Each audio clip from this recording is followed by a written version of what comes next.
السلام علیکم ورحمۃ اللہ۔ جی آصف بھائی، آپ نے یہ تحریر بھیجی ہے، تو لا یمسہ الا المطہرون سے مراد جو ہے وہ ملائکہ ہیں۔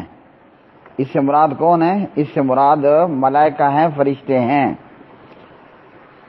مکہ کے مشرکوں اور کافروں نے کہا کہ نبی علیہ السلام جو کچھ پڑھتے ہیں، آپ کو شاعر بھی کہا گیا، ٹھیک، نعوذ باللہ آپ صلی اللہ علیہ وسلم کو جادوگر بھی کہا گیا، کاہن بھی کہا گیا، اور کہا کہ یہ شیطانی کلام ہے جو شیطان آ کر اس کو بتاتے ہیں، اور نعوذ باللہ من ذالک آپ پڑھ لیتے ہیں۔ تو کہا گیا کہ لا یمسہ الا المطہرون، اس کو تو صرف پاک ہی چھوتے ہیں۔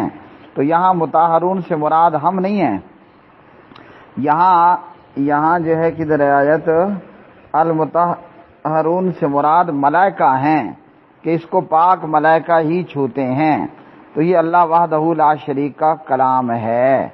کس کا کلام ہے؟ یہ اللہ وحدہ لا شریک کا ہی کلام ہے۔ تو یہاں فرشتوں کی بات ہو رہی ہے۔ باقی قرآن مجید کو چھونا یا پڑھنا باوضو ہونا ضرور مستحب ہے، مگر یہ فرض واجب کے حکم میں کوئی نہیں ہے۔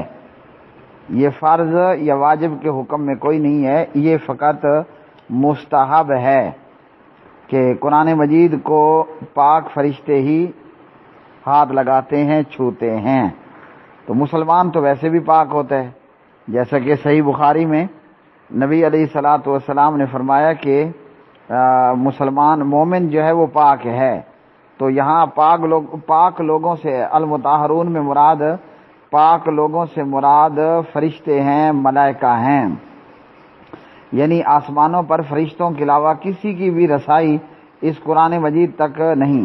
اب اس سے اللہ تعالیٰ نے ان مشرکوں کی تردید کر دی کہ جو کہا کرتے تھے کہ قرآن مجید تو شیاطین لے کر اترتے ہیں، تو شیاطین تو پلید ہوتے ہیں نا، شیاطین پلید ہوتے ہیں، ابلیس پلید، اس کی ذریت پلید، تو جبریل علیہ السلام لے کر اترتے ہیں اور جبریل علیہ السلام پاک ہیں، ٹھیک۔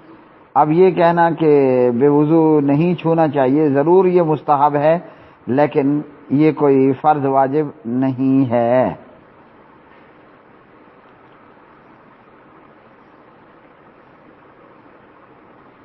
اور مومن ویسے ہی پاک ہوتا ہے۔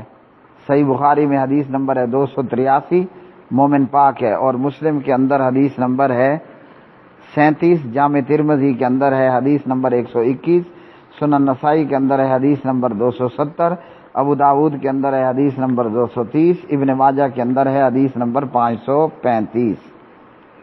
اور باقی جو کافر مشرک ہے وہ بھی جو ہے وہ بھی نجس ہیں اور پلید ہیں، اور ان کی نجاست بھی ان کے عقیدے اور اعمال کی نجاست ہے وغیرہ۔